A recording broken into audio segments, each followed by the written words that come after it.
bien, espero que todos traigan su Biblia en esta tarde ya. Y vamos a desarrollar un tema o una conferencia titulada Los secretos de la mente de Dios. Los secretos de la mente de Dios. Todos ustedes como cristianos saben que este libro, compuesto por 66 libros, es un compendio de lo que conocemos como la Biblia o el libro de los libros. No existen en los billones de librerías en el mundo, no existe un solo libro, uno solo, que se pueda comparar con toda la información que la Biblia contiene de cualquier disciplina académica que puedas mencionar. La Biblia tiene los registros más antiguos de historia, química, física, podríamos decirle física cuántica como se está desarrollando actualmente, arqueología, antropología, biología, psicología, matemáticas y vuelvo a repetir la disciplina académica que tú me quieras mencionar, genética ni se diga. Y cuando el cristiano comprende el tesoro que existe aquí, es simplemente porque a través de estos libros Dios ha tratado de compartirnos su manera de pensar. Y cuando nos imaginamos lo que dice Isaías 55, 8 y 9, así como los cielos y la tierra son más grandes que ustedes, mis pensamientos así lo son de ustedes y mis caminos igual. Entonces caminar con Dios es una aventura. Es una aventura porque imagínate nada más. Por ejemplo, un niño de 4 o 5 años le podría preguntar a Alberto Einstein: oye, viejito, ¿qué significa tu fórmula E igual a mc al cuadrado? Que fue la famosa teoría de la relatividad con la que este físico matemático alemán nacionalizado norteamericano después puso a girar el mundo de la física y de las matemáticas. La energía es igual a la materia por la velocidad de la luz al cuadrado. Y de ahí salió la famosa teoría de la relatividad, y al mismo tiempo salió que no estamos en 3 dimensiones, sino que el ser humano es un ser cuadridimensional.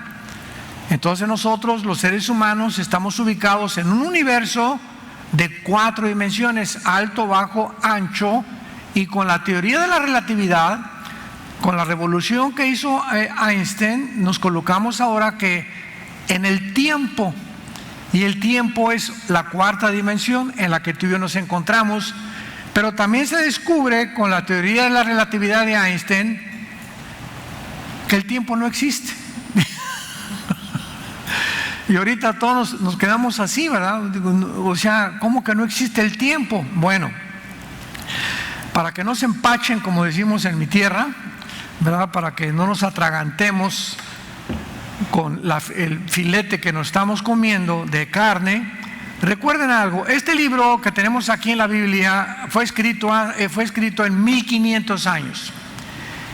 Y uno de los libros más importantes de la Biblia es el Apocalipsis. El Apocalipsis, ¿cuándo fue escrito?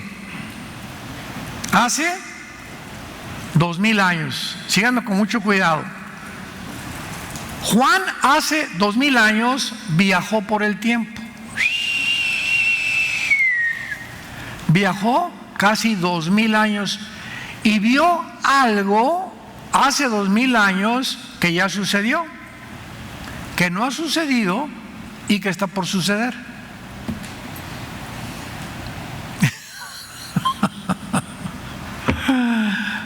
Se los advertí, que los pensamientos de Dios nos funden nuestro cerebro.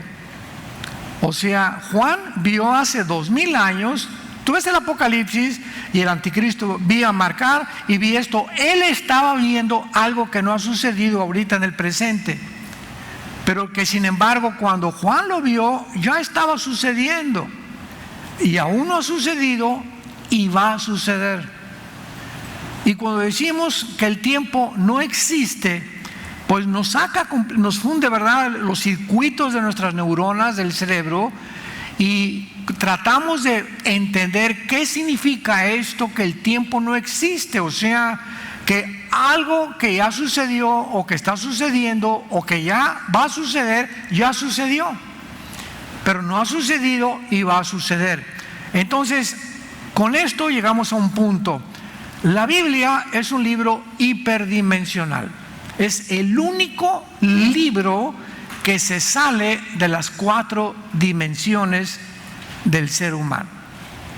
Nos transporta a otras dimensiones inexistentes, inconcebidas por la mente humana, que es la mente de Dios. Entonces, Dios vive en una dimensión donde un día para Dios son 1000 años. Y 1000 años para Dios es como un día. Y hay algunos ejemplos que nos podrían ayudar a comprender esto. Por ejemplo, ¿ustedes saben que una mosca dura un día?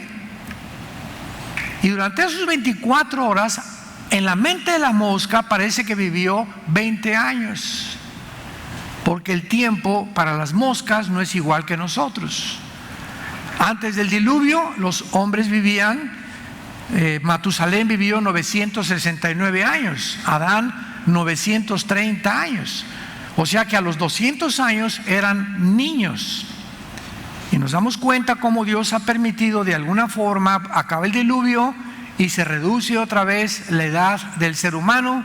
Dice el Salmo 90 que ahora nuestra edad máxima de los más fuertes es 85 años. Y hay otros que pasan, mi mamá se murió hace poco de 93 años. Billy Graham, el gran evangelista del siglo pasado, llegó a los casi 100 años, 99 años. Hay un misionero muy amigo de nosotros, ¿verdad?, que admiramos mucho también, norteamericano, que tiene 98 años y está entero el Señor. Bueno, entonces con todo esto simplemente los trato de que ustedes puedan comenzar a entender que cuando tú vienes a la Biblia, vienes con la mente de Dios. Y cuando venimos con la mente de Dios, revoluciona nuestra manera de pensar, porque somos cuadrados, los seres humanos somos cuadrados, y para nosotros es blanco o azul, etcétera, etcétera. Y la Biblia nos dice, 1 Corintios 8, que lo que conocemos, lo que tú crees que conoces de la física, de las matemáticas, de historia, de lo que tú quieras, no lo conoces como lo deberías de conocer. Y lo mismo pasa con la Biblia. Yo recuerdo cuando en los 80s mi sueño era irme a un seminario teológico. El seminario teológico más respetado del mundo actualmente, el mejor seminario teológico, está en Dallas, Texas.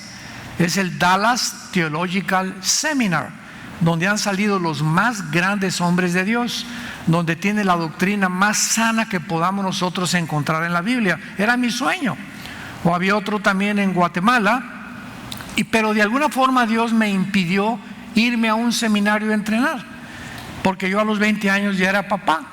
Entonces ya no podía ir al seminario, tenía que mantener a mis chiquilines, etcétera, etcétera.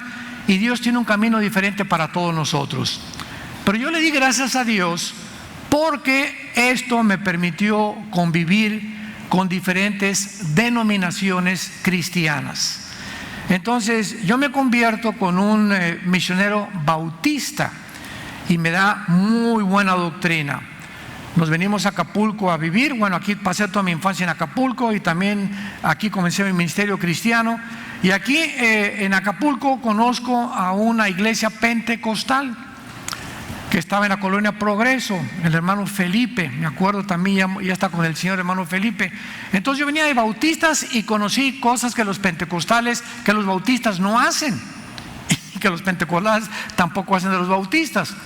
Y entonces comenzaron a enseñarme, ¿verdad?, pues que la salvación se pierde. porque es la enseñanza de la mayor parte de las iglesias asambleas de Dios. Después de eso vienen unos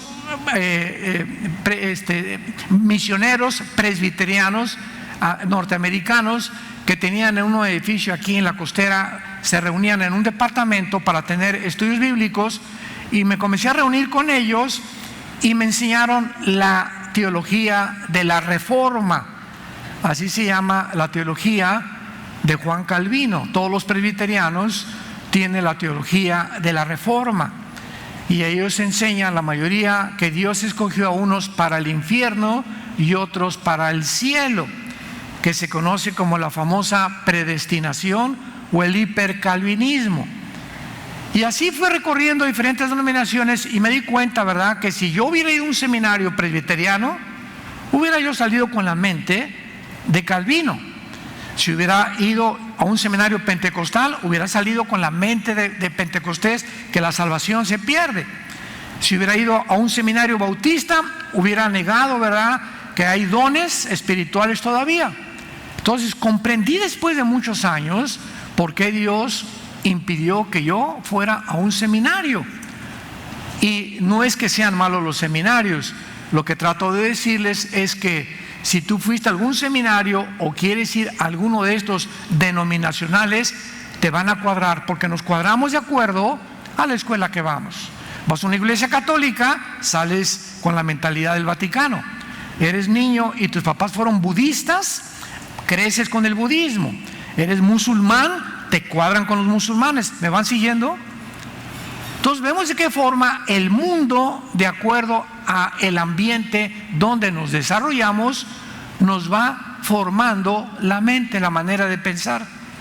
Actualmente en la Palestina, en la Franja de Gaza, a los niños de los 3, 4, 5, 6 años de edad les comienzan a poner el pizarrón: muerte a los judíos. Entonces crecen con esa mentalidad, y a los 12, 13 años de edad les dicen que si se hacen suicidas, si se amarran bombas y se matan, va a ser un acto heroico para Alá, y van a encontrar 70 y tantas vírgenes que lo están esperando en el cielo. Y así crecen la mayor parte de los árabes radicales musulmanes, porque así los educaron, en ese medio ambiente crecieron, y por eso para ellos no hay otra cosa más que los judíos son los enemigos. Tú creces en Israel y ¿qué pasa? Pues te das cuenta que los enemigos de Israel han sido los árabes, etcétera, etcétera, y pues mueran los árabes y mueran los musulmanes, ¿verdad? Y venimos a la Biblia y Dios quiere cambiar nuestra manera de pensar. En otras palabras, expander nuestra mente, introducirnos en un mundo para que veamos el mundo como el campo del Evangelio de la gracia de Dios. A mí una vez me preguntaron: oigan, ¿ustedes que son pro Israel? Le dije: somos pro Israel, pro árabes, pro palestinos, pro mexicanos. El cristiano ya no tiene ninguna nacionalidad ni ningún favoritismo. Para nosotros, judíos, árabes, musulmanes, budistas, son seres humanos creados a la imagen y semejanza de Dios, que Dios los ama y que tenemos que ganarlos para Cristo. Y por la forma en la que crecieron y todo, tenemos que ser misericordiosos y compasivos con todos los seres humanos. Hay niños que los violaron a los 8 o 10 años de edad, o a los 13, 14 años de edad, y son homosexuales. Hay muchachas que a los 12 o 13 años de edad tuvieron una relación sexual con un hombre que no fue agradable, y que las ha empujado, ¿verdad? Se encuentran con una señora que es lesbiana: vente para acá, mi niña. Comienzan a crecer y creen, ¿verdad? Y se convierten en odio hacia los hombres y amor a las mujeres, o viceversa, amor a los hombres y odio a las mujeres. Y la iglesia es un hospital. Aquí recibimos a todos. Dice 1 Corintios capítulo 6, porque en el cielo no van a entrar homosexuales, ni borrachos, parranderos, ni jugadores, y esto éramos algunos. La iglesia es puros ex. Aquí nadie fue San Juan Cleotilde, ni tampoco San Venustiano, ni Rita de Casia. Aquí en la iglesia somos pura gente que estábamos enfermos. Unos comunistas, otros homosexuales, borrachos, machos, parranderos, jugadores, matriarcado, autoritarismo, etcétera, etcétera. Y venimos a la iglesia para que este libro nos cambie nuestra manera de pensar. Y comencemos a dejar a Dios que entre en sus pensamientos, a mis pensamientos. Y como me dijo una persona un día, a ti te lavaron el cerebro, Armando. Y le dije, y bien que lo necesitaba. Hasta cloro le dije, hubiera querido que me echaran. Del cochinero que traía yo, Dios, en mi mente, de cómo fui infectado en mi pasado. Yo de niño tuve un padre violento y me daba unas golpizas tremendas. Me pateaba, me rompía las guitarras con el diapasón de la guitarra en la cabeza, 2 veces me descalabró, me fui a mi casa a los 14 y 15 años, jamás regresé a mi casa, me hice ateo y bueno, en tantas cosas, ¿verdad?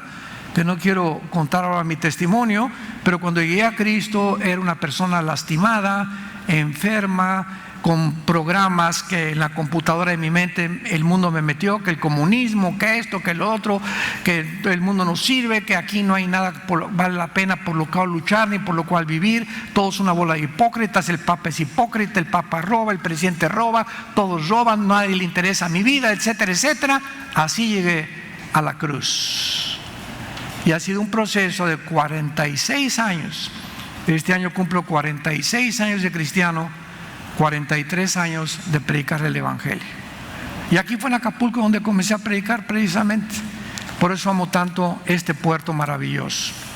Porque ahí en el mercado de la costera ponía mi cajón, me subía arriba y comenzaba a predicar. Y venía una marchanta con un pescado, otra una papaya, y era lo que comíamos.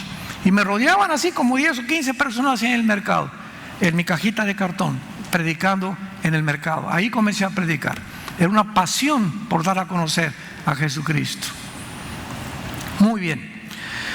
Esta es la razón entonces por las cuales vamos a adentrarnos brevemente en este estudio, porque vamos a hacer algunas preguntas que al principio vamos a quedar así medio atolondrados, como la primera que les hice, que el tiempo no existe y que va mucho más allá de nuestra capacidad para poder definir el tiempo.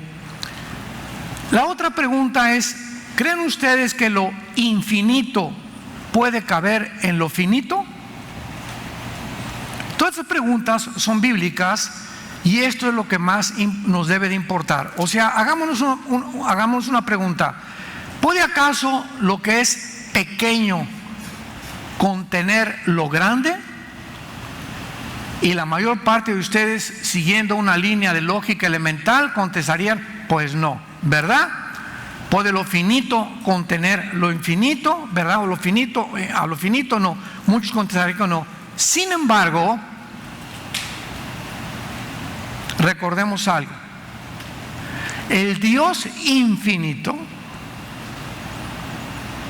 el Dios todopoderoso, creador de los cielos y la tierra, se metió a la molécula más pequeña del ser humano, a un esperma. Dios se metió a un esperma para nacer dentro del vientre de una mujer humana. Y Dios estuvo 9 meses dentro del vientre de una mujer para nacer como tú y como yo. Salvo que su naturaleza era divina y María le imparte genéticamente la naturaleza humana. El Dios Todopoderoso escoge entrar a un esperma. Y cuando el ángel Gabriel le dice a María, María, el santo ser que va a nacer, José no tiene nada que ver. El esperma no lo va a poner José, porque el esperma Y, o el cromosoma Y que todos los hombres tenemos, ¿qué define el sexo? La mujer tiene doble X, el hombre tiene XY. Entonces, biológicamente la mujer tiene 2X y el hombre tiene XY. Si tú tienes tienes el cromosoma Y en un examen genético que te hagan de ADN y tu mente te dice, no soy hombre, soy la Caperucita Roja, Lo único que estás haciendo es que no tienes un problema físico, es un programa que el diablo te quiso meter. Y se llegan a convencer que no son lo que la naturaleza, ya dejamos la Biblia a un lado, lo que la naturaleza y lo que la misma biología y la genética dictamina, que el género nos lo da el esperma, el Y o el X de las mujeres. Así que no hay 3 géneros, y ahorita ya están sacando actas de nacimiento con género X. Háganme ustedes el favor al grado al que hemos llegado de locura los seres humanos. Te equivocaste, Dios. No son varón y hembra, perro y perra, gato y gato, toro y vaca. No, hay 3, 4, hay ahora 600 géneros que hemos inventado nosotros, cuando nuestra naturaleza y la biología nos dice que no hay más que 2. ¿Eres macho camacho o eres hembra?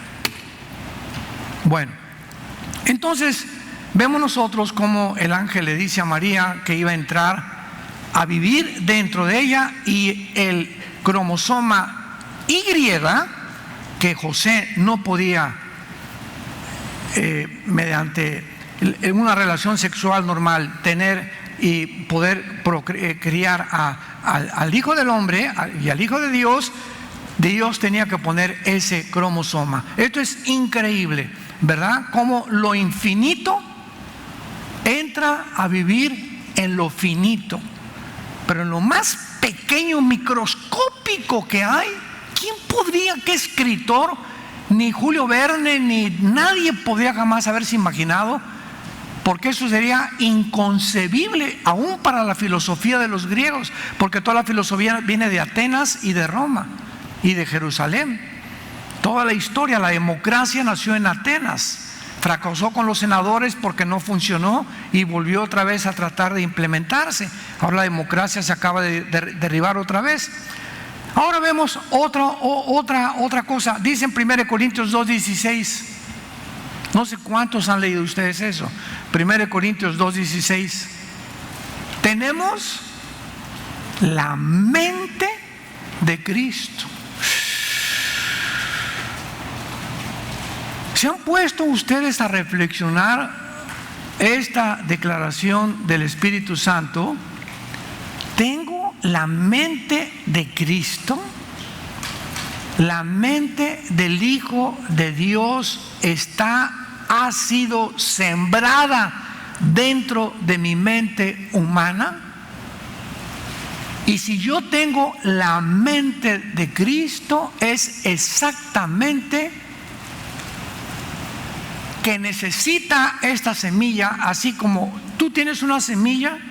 Yo siempre que veo esos árboles inmensos, fue una de las cosas que más me trajo la atención de Dios. Veo un árbol inmenso y me pregunto, el volumen de ese árbol, ¿dónde estaba?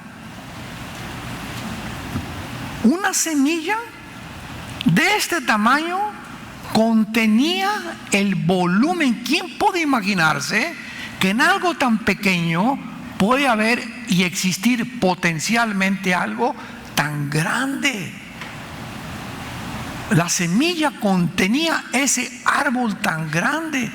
La semilla de mi papá, el esperma de mi papá y el óvulo y mamá se juntaron, y cuando se unieron en la fertilización, éramos ya ahí en la fertilización seres humanos. Éramos seres humanos potenciales, porque ahí se encontraba en los 46 cromosomas que fue el resultado de los 23 de mi papá y los 23 de mi mamá. Ahí me encontraba yo con toda la información genética de lo cual tú y yo íbamos a hacer. En la fertilización se encontraba tu estatura, tu color de pelos, tu hígado, tu corazón, tu cerebro, tu retina de tus ojos, tu olfato, los más de 5,000 gustos que podemos tener en la lengua para definir sabores, la piel. Todo se encontraba potencialmente, microscópicamente, en 2 espermas. en un óvulo y en un esperma. La pregunta, ¿puede lo infinito caber dentro de lo finito? La respuesta es sí, de acuerdo a la mente de Dios. Dice la Biblia, ahora, ¿qué es más grande? ¿Lo que conoces o lo que no conoces? Cuando nosotros decimos lo conozco todo, y en la teología es lo mismo, ¿verdad? Yo conozco hermanos cristianos que son tan cuadrados así, no así me enseñaron y así tiene que ser. Y le digo, bueno, ¿tú crees que se pierde la salvación? ¿Has estudiado todos los versículos que dicen que no se pierde la salvación? ¿O solamente te has concentrado en los 5 que hay que parece que se pierde la salvación en el Nuevo Testamento? Entonces tenemos una balanza y vamos a buscar todos los versículos en la Biblia que se supone que parece que se pierde la salvación, y vamos a poner en el otro lado de la balanza todos los versículos o los pasajes donde claramente se enseña que es imposible que la perdamos. La pregunta es, ¿cuál pesa más? Si tú encuentras que tiene más peso, que la salvación es eterna y que no se puede perder, esto te habla precisamente de que la forma en la que tú puedes evaluar y llegar a una conclusión teológica sin que te vuelvas dogmático y decir, es que esto que me enseñaron es, porque lo que conoces no lo sabes como lo deberías de conocer. Necesitas estudiar más. Y solo con esa mente, si mantenemos la mente abierta caminando con Dios, vamos a aprender. ¿Quiénes eran los fariseos? Personas cuadradas en tiempos de Cristo, maestros de la ley con los escribas y los saduceos. Es imposible que este hombre pueda decirse el Hijo de Dios, porque la ley dice en el libro de Deuteronomio, maldito el que es colgado en un madero. ¿Cómo puede atreverse este hombre crucificado cuando de acuerdo a nuestra ley dice que los que están colgados en un madero son malditos? ¿Cómo puede blasfemar y haber dicho este hombre que era el Hijo de Dios? ¿Qué fue lo que les pasó a los fariseos? No entendieron que precisamente ese hombre se estaba haciendo maldición a propósito por ti y por mí. Gálatas capítulo 3, el que no conoció pecado, por nosotros estaba haciendo pecado, pero ellos no podían entender porque se cerraron y se aferraron a la ley y no quisieron conocer la gracia y el perdón y el amor de Dios. Esta es la forma en la que Dios quiere que nosotros vayamos ampliando nuestra manera de pensar. Dice en el libro de Eclesiastés, cómo me encanta este versículo. Veamos el libro de Eclesiastés que está después de Proverbios, para que no te vayas hasta Apocalipsis. Capítulo 11 del libro de Eclesiastés, versículo 5. Eclesiastés 11:5.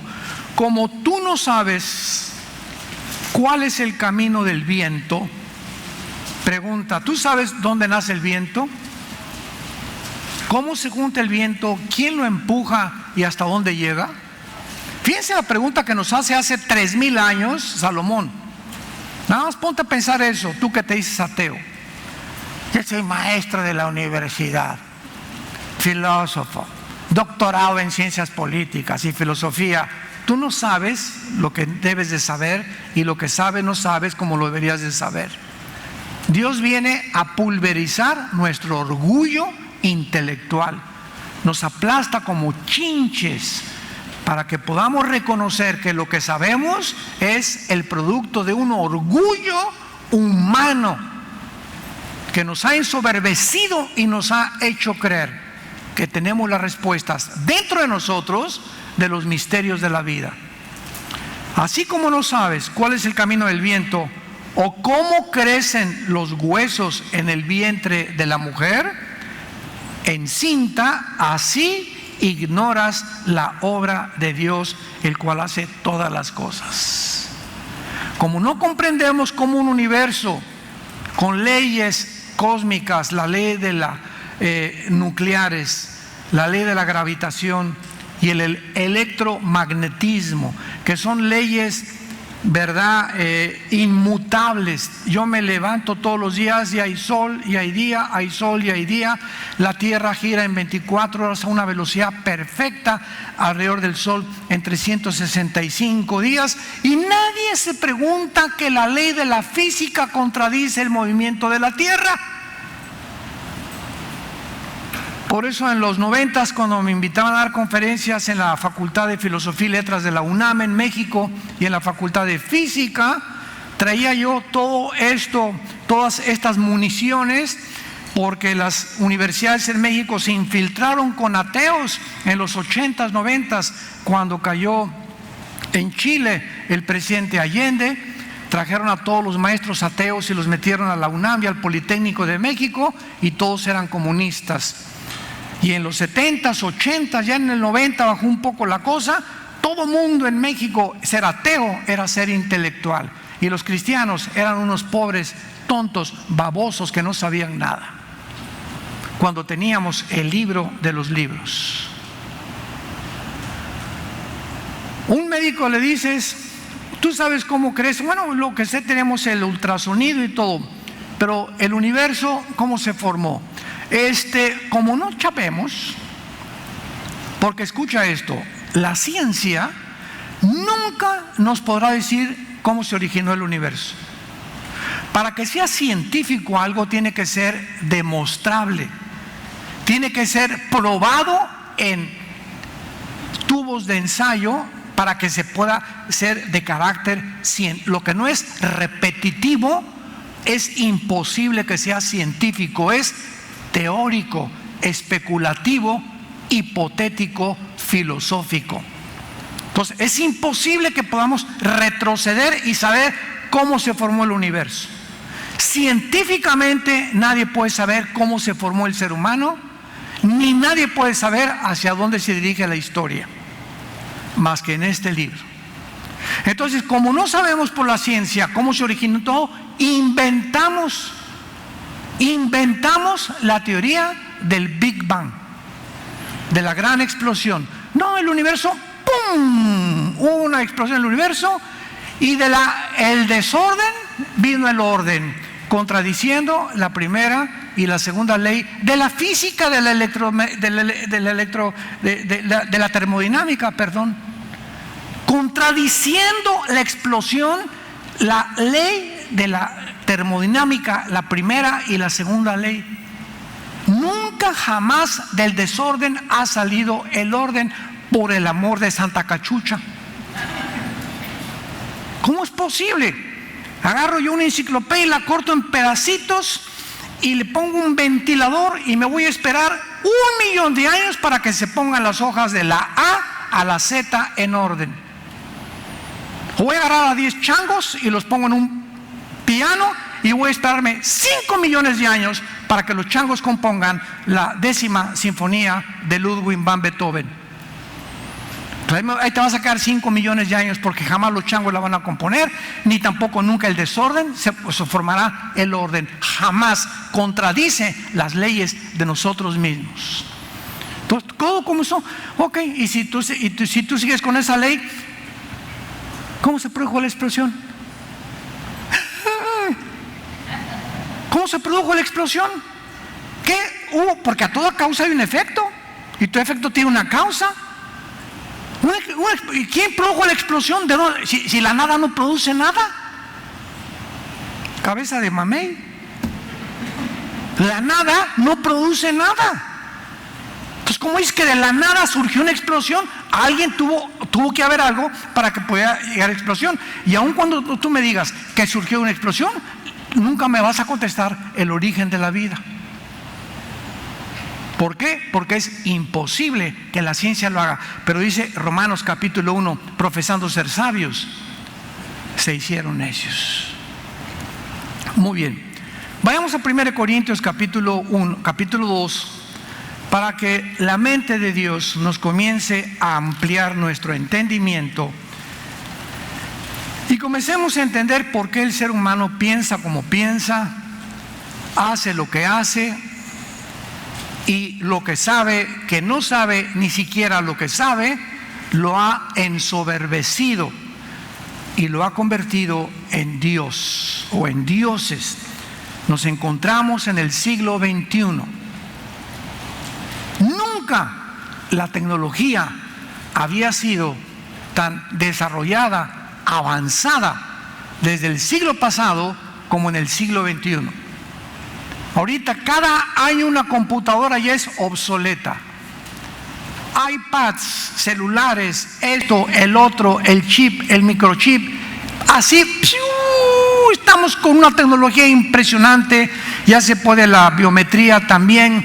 Hay muchos lugares donde nada más pones el dedo y se abre una puerta. Ahorita en los aeropuertos mi esposo y yo llegamos, ya no enseñas el pasaporte, te paras enfrente de una cámara, te retrata y la cámara me dice quién soy. Tienen mi información en esa cámara, no en el pasaporte, en la cámara. Y se pone una luz verde, ya puedes abordar. Ahí ya no hay engaños de pasaportes, de falsificación de fotografías. Es impresionante la tecnología de la biometría que existe actualmente, impresionante. Y toda esta información y toda esta tecnología que hemos desarrollado, ¿de qué nos ha servido si nos encontramos al borde de una tercera guerra mundial? Rusia, China e Irán ya se unieron, de acuerdo a Ezequiel capítulo 38 y 39, para juntarse los 200 millones de chinos con el poder nuclear de Rusia, con la fabricación de las centrifugadoras iraníes de uranio 235 de Irán, para controlar el Medio Oriente. Estados Unidos va hacia abajo, como la Biblia lo profetizó. Estados Unidos no aparece en la Biblia. No aparece en la Biblia la potencia y la supremacía militar económica que hubo en el siglo XX. Estados Unidos desaparece completamente en la Biblia, porque de acuerdo a la Biblia va a surgir otra vez Europa junto con el Medio Oriente en una alianza de 10 naciones, y de estas 10 naciones surgirá el cuerno pequeño o el anticristo, que surgirá de la región de Asiria y de Irak, que era la Mesopotamia en el Antiguo Testamento. Estamos al borde, Corea del Norte, la India, todo mundo está ahorita, China amenazando con invadir Taiwán, se enojaron porque Hong Kong se quiere independizar, Japón está muy molesto porque China quiere volar sobre ellos y comenzar a apoderarse de las islas de China, y Estados Unidos, el nuevo gobierno de Estados Unidos ahorita de los demócratas, no quieren hacer nada. Ya sacaron a todos los soldados de Afganistán, de Pakistán. El Medio Oriente ha quedado vacío, y un vacío es exactamente el momento en que alguien tiene que ocupar. Un vacío no puede quedar vacío, algo tiene que ocuparlo, y ahorita el Medio Oriente está en manos de Rusia y de China. Irán es solamente un puppet, un títere de Rusia y de China. Irán está dispuesto ya a atacar desde el Líbano con Hezbollah, el grupo terrorista, a Israel, para que se cumpla Ezequiel 38 y 39 y el Salmo 83. ¿De qué nos sirvió? ¿De qué nos sirvió todo lo que hemos descubierto? El hombre se ensoberbeció con el conocimiento y cada vez nos creemos que ya, y hemos hecho un papel. El matrimonio ya no es el matrimonio, ya se redefinió el matrimonio, las leyes morales ya no sirven para nada, la implementación de la ideología de género en todas las escuelas, ya nosotros ya no somos libres, o el gobierno, el papá gobierno se va a empoderar de todos nosotros, y hemos llegado al mundo de los esclavos. ¿Por qué? Lo dice 1 Corintios capítulo 2, versículo 7. Hablamos sabiduría de Dios en misterio. ¿Qué significa el misterio? Que todo lo que Dios nos quiere revelar en la Biblia es un secreto. Cuando yo con mi esposa y están mis hijos acá, nos dicen mis hijos: ¿por qué están hablando en secreto? ¿Por qué no hablan en voz alta? Porque lo que queremos decir mamá y yo, no queremos que ustedes se enteren. Que es un secreto, es algo que nadie puede entender más que a la persona que se la estás comunicando. Y Dios en la Biblia nos hace, solo nosotros entendemos la mente de Dios. Y lo que hablamos es el misterio para los que no son cristianos. Lo vamos a entender más adelante. Hablamos sabiduría de Dios en misterio, la sabiduría oculta, la cual Dios predestinó antes de los siglos para nuestra gloria. La que ninguno de los gobernantes o príncipes de este siglo conoció, porque si lo hubieran conocido, nunca habrían crucificado al Señor de gloria. Antes bien, como está escrito, cosas que ojo no vio, ni oído oyó, ni han subido en corazón de hombre, son las que Dios, ¿qué cosa? Ha preparado. Y ahí están, hermano y hermana que me encuentras en Cristo. Tú no te imaginas, no tienes idea lo que Dios está preparando para tu vida. No te lo imaginas. Ni aunque te lo imagines, ni en tus ojos lo han visto, ni los oídos lo han oído. Dios tiene algo grande preparado para tu vida,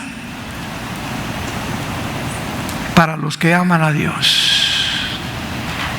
Tienes que amar a Dios con todas tus fuerzas, con todo tu corazón y con toda tu alma, y tener convicciones en tu vida bíblicas, de conducta, de moral, para que Dios te pueda bendecir.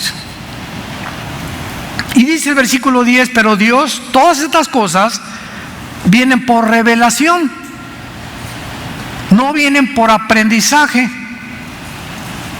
Tú puedes venir a la Biblia y eres doctor en ciencias políticas, eres filósofo, eres el premio Nobel de literatura, y vienes con tu intelecto a este libro y te estrellas. Y por más que tu intelecto le dé vueltas y con tus conocimientos científicos, literarios, etcétera, etcétera, no vas a entender la mente de Dios ni la Biblia. Y por eso estas mentes concluyen, en los ateos principalmente, ¿cómo puede el Dios de la Biblia mandar a destruir a los cananitas? Y la Biblia es un libro de pura sangre y sangre. Y mira nomás la historia que está aquí en el libro de los Jueces. Y mira nomás lo que le pasó al rey David y a Salomón, que tenía 1000 mujeres, etcétera, etcétera. Todas estas situaciones y circunstancias no las pueden entender. Y como dijo Don Teofilito, ni las entenderán.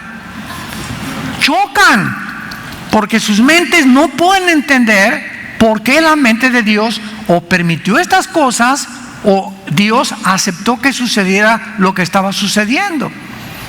Y nosotros los cristianos, con el estudio de la mente de Dios y avanzando y discipulándote, vamos progresando. Y esa semilla, esa mente de Dios que tenemos ya, 1 Corintios 2 que acabamos de leer, tiene que ir creciendo, creciendo, creciendo. ¿Y cómo crece una semilla? Con agua. ¿Y cuál es el agua?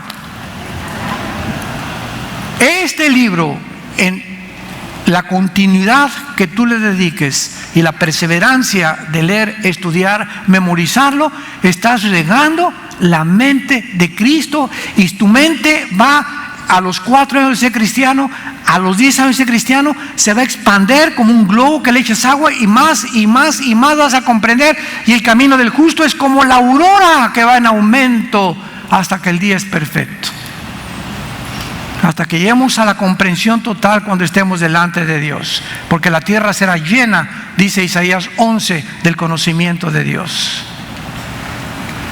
Nosotras nos la reveló el Espíritu, porque el Espíritu todo lo escudriña, aún lo profundo de Dios.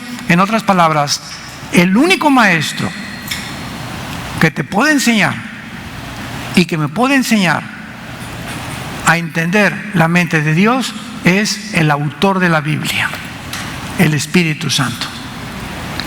Y si tú no tienes al Espíritu Santo, vuelvo a enfatizar, por más inteligente e intelectual que seas, te estrellas contra la dimensión espiritual de Dios.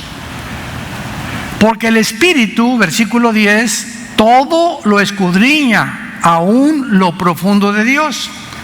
Porque ¿quién de los hombres, versículo 11, sabe las cosas del hombre, sino el espíritu del hombre que está en él? Así tampoco nadie conoció las cosas de Dios, sino el Espíritu de Dios. ¿Vas siguiendo la mente de Dios? ¿Lo vas entendiendo? Solo el Espíritu Santo que recibes cuando recibimos a Cristo, cuando vengas a la Biblia, te va a dar el entendimiento de cosas que antes no entendías. Y nosotros, versículo 12, no hemos recibido el espíritu del mundo, sino el Espíritu que proviene de Dios, para que sepamos lo que Dios nos ha concedido. Lo cual también hablamos, no con palabras enseñadas por sabiduría humana, ni con las que enseña el Espíritu, acomodando lo espiritual a lo espiritual. Pero el hombre natural, ¿quién es el hombre natural? El que no tiene al Espíritu Santo. Vean ustedes la comprensión que vas a tener ahora. Las personas que no tienen el Espíritu Santo, las personas que no son cristianas, no perciben las cosas que son del Espíritu de Dios. ¿Por qué? Porque para él son locura. ¿Ya ven? Porque blasfeman, calumnian, dicen esto y la Biblia y la atacan, porque para ellos el contenido de la Biblia es locura. No pueden en sus mentes, y se enojan porque no pueden comprenderlo, y lo califican y lo clasifican. Esto es locura. Así describen la mente de Dios, como una locura. Y no las pueden entender tampoco, porque se han de discernir espiritualmente. En cambio, el espiritual juzga todas las cosas, pero él no es juzgado de nadie. ¿Quién conoció la mente de Dios o del Señor? ¿Quién le instruirá? Mas nosotros tenemos la mente de Cristo. ¿Ya puedes entender ahora por qué tu abuelita no entiende la Biblia? ¿Por qué tu amigo no tiene la Biblia? ¿Por qué los maestros de la universidad y de la preparatoria dicen que no, y que esto y que el otro y por acá, y los cristianos y la Biblia fue hecha por hombres y está llena de errores? Todo lo que tú oigas en cualquier lugar, por cualquier medio, por cualquier televisora, radio, literarios, escritores que atacan la Biblia, lo entiendes ahora por qué lo hacen. Porque es locura para ellos, porque no la pueden entender. Pero el espiritual, que somos nosotros, dice la Biblia, lo podemos juzgar todo. Y para terminar, solamente quiero compartirles otro de los pensamientos de Dios, que es el siguiente. ¿Saben ustedes cuál es la letra más pequeña, para terminar? Esto está sensacional. Aquí nos podemos dar un banquete, podemos estar aquí 10 horas. A mí me encanta rascar y sacar todo esto y dárselos a ustedes para que coman. Los que tengan hambre, vengan y coman gratuitamente. ¿Saben ustedes cuál es la letra más pequeña del alfabeto hebreo? Se llama, el apóstrofe, que le llamamos nosotros la coma, las comas, en la letra hebreo, en el hebreo es Yud, Y-U, D de David, Yud. ¿Qué es el Yud? Es el acento, el apóstrofe de una palabra o de una letra, cuando Jesús dijo en Mateo 5:18, porque ni una tilde ni una jota pasarán, ¿se acuerdan? Sin que estas cosas cumplen. Esa palabra en el hebreo es Yud. O sea, ni la pequeña comita que hay, que es la primera letra más pequeña del hebreo, va a pasar sin que se cumpla todo lo que Dios ha dicho. Ahora, por ser la más pequeña de las letras, el Yud, es increíble, es la más pequeña de las letras, es la letra que comienza las más grandes y los más sagrados nombres de Dios. El nombre de Israel comienza con una Yud, el nombre de Jerusalén comienza con una Yud, el nombre de Yoshua comienza con una Yud. Las palabras más grandes que hay en el hebreo comienzan con la letra más pequeña. Pero ¿qué significado tiene esto para todos nosotros? Que las más grandes palabras comienzan con la más pequeña de todas las letras, y de la misma forma las grandes obras de Dios comienzan siempre con lo más pequeño e insignificante. Nuestra vida comenzó con un esperma, el universo con una semilla, nuestro nacimiento con la palabra de Dios sembrada, etcétera, etcétera. ¿Y de qué manera podemos nosotros aplicar esto a nuestra vida? Porque hemos sido llamados a crecer. Hemos sido llamados a no estancarnos de lo más pequeño a lo más grande. Entonces, ¿cómo podemos comenzar a crecer así como una semilla que es insignificante dio lugar a un árbol? Y como el apóstrofe, la letra más pequeña del hebreo, se usa para las más grandes palabras de Dios, lo mismo pasa espiritualmente con nosotros. Comienza con el yud en tu vida. Dice en 1 Pedro 2:2, desead como niños recién nacidos la leche espiritual para que por ella crezcáis. Dios nunca comienza con una iglesia de pastores que me han dicho, quiero comenzar una iglesia de 500 personas y 100 personas. Nunca la obra de Dios comienza con lo grande, comienza con lo más pequeño e insignificante. Yo recuerdo cuando comenzamos nosotros, yo comencé a discipular a una persona. Esa persona me trajo a dos y comenzamos a discipular a 2 personas. Ahí en la casa ya teníamos a 3 personas. Y llegaron, y al ratito éramos 8 personas y 10 personas. Y después de 3 o 4 años, vida nueva para México, no era para el mundo. Ni siquiera nos imaginábamos a dónde íbamos a llegar. Pero fuimos creciendo, manteniéndonos con el poder y el sostén de Dios y la gracia de Dios. Y cuando nos damos cuenta, ¿verdad? Pues ya, gracias a Dios, estamos en 59 naciones. Pero todo comenzó con algo insignificante.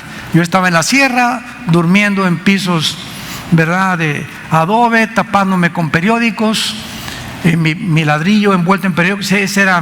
Me dio malaria.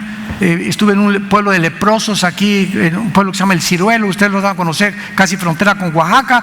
3 años allá sufriendo. Yo dije, de aquí me muero.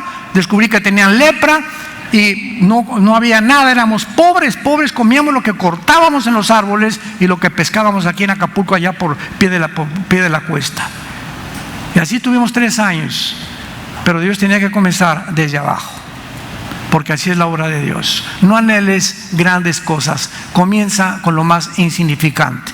Cuando alguien en la iglesia en México llega, quiero llegar a ser pastor o quiero llegar a esto, ¿sabe qué hacemos? Lo mandamos a lavar los baños.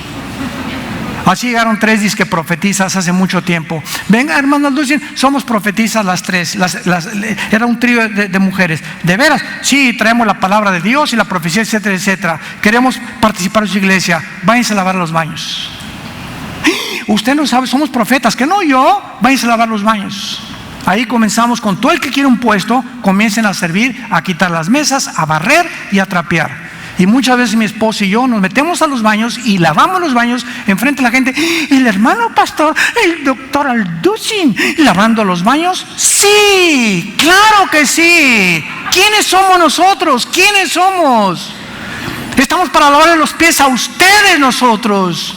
Cuidado con ponernos en una posición o exaltarnos que no nos merecemos ni que no somos dignos. El único digno es Jesús.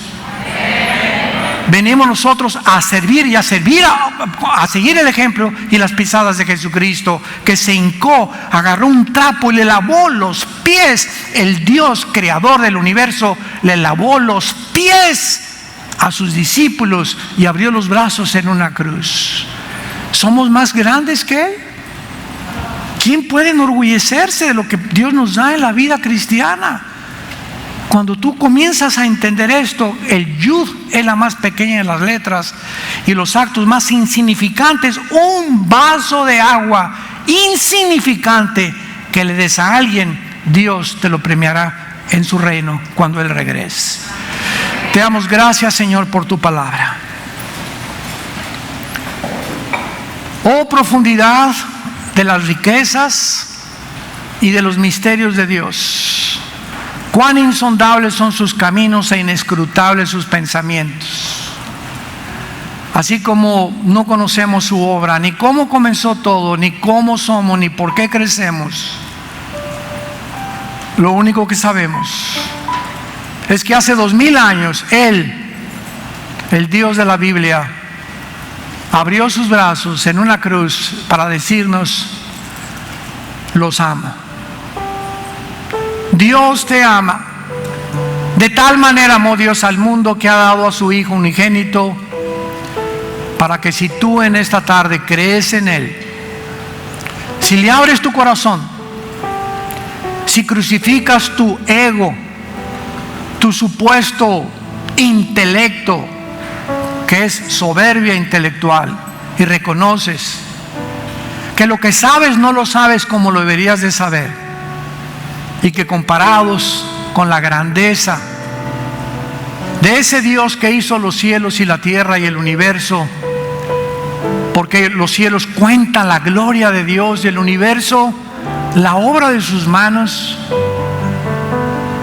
un día emite sabiduría, otro día, y la tierra está llena de todos sus beneficios, pero el pecado nos ha enceguecido, nos ha obstaculizado nuestra mente para solo concentrarnos en nosotros mismos y no vivir para los demás, para aquel que no vino a que lo sirviéramos, sino para servirnos y para que sigamos su ejemplo. Mayor es el que sirve que el que es servido, porque mayor es el que se hinca a lavarnos los pies que el que está sentado en un trono. Oh Dios, gracias por Jesús, por la vida maravillosa que Él nos dio como ejemplo, y por su muerte y resurrección, porque fue crucificado, enterrado y resucitado a los 3 días, para que tú en esta mañana le invites a tu corazón. Ustedes que nos ven a través de este programa y de la televisión, invítalo como tu Señor y como tu Salvador, y dile: Señor Jesús, entra a mi vida, perdona mi soberbia, mis pecados. Creo que en la cruz pagaste por ellos con tu sangre y que a los 3 días resucitaste de los muertos. Gracias por darme la vida eterna, y porque comenzarás desde este momento a transformar mi manera de pensar. En el nombre de Jesús. Amén. Amén. Gracias a Dios por la palabra. Gracias por esta palabra bendita y santa que Dios nos ha dejado. Y antes de despedirnos, si alguno de ustedes ha hecho esta oración, porque hoy fue, cuando entraste por esa puerta hoy, comienza a pensar en esto. Cuando entraste por esa puerta, no entraste porque era una coincidencia o porque fue algo al azar. Tú entraste por esa puerta hoy porque Dios, en su infinito amor y sabiduría, te quería hablar. Te quería hablar. Para que si tú sales ahora por esa puerta, no salieras como entraste, con una mente vacía, vana, buscando, confundido, confundida, de filosofía en filosofía, de vino en vino, de alcohol en alcohol, de cine en cine, de mujer en mujer, de hombre en hombre, buscando siempre sin encontrar. Dios te trajo esta mañana para tratar con tu vida y decirte que te amaba, que te ama y que tú le necesitas. Y si tú hiciste tu oración invitándole por primera vez a tu vida, ahí desde tu lugar, los que hicieron esta oración invitando a Cristo a su vida, levanten su mano. Gracias a Dios, gracias a Dios. Dios la bendiga, gracias. Gracias ahí también, gracias a Dios. ¿Alguien más? ¿Alguien más por acá? ¿Alguien más por acá? ¿Alguna mano que no haya visto por acá? Gracias, que Dios te bendiga. ¿Alguien más? ¿Alguna otra persona? ¿Por acá? ¿Por acá? ¿Alguien que no haya yo visto y que haya levantado su mano? ¿Por acá? Gracias, joven, que Dios te bendiga. Gracias por estas almas. Seguiremos orando por todos ustedes. Tengan mucha paciencia. Todas estas cosas van a ser de grande bendición para ustedes porque han permanecido fieles. Gracias a Dios que el gran pastor de las ovejas, por la sangre del pacto sempiterno, os haga capaces para que siempre hagan su voluntad y nunca se aparten del camino. Ese gran pastor de las ovejas que nos ha llamado a nosotros para pastorearlos a ustedes, enviará a ustedes también un pastor. Ustedes no se van a quedar solos. Mientras esto acontece, permanezcan fieles con la hermana Yolanda, con su hija, ámenlos, oren por ellas, que no les falte nada absolutamente, y esperemos muy pronto, más rápido tal vez de lo que nos imaginamos, que otra vez vuelva esta iglesia, porque jamás se ha caído esta iglesia. Mi esposo y yo anoche queríamos llorar, porque esta iglesia, ¿verdad?, permanece y sigue de pie por la palabra de Dios, porque se ha predicado la sana doctrina y porque Dios nos ha concedido a nosotros el privilegio de poder fundar esta organización y decirles que nunca les faltará esta palabra. Que Dios los bendiga y cuando se acuerden, oren por nosotros.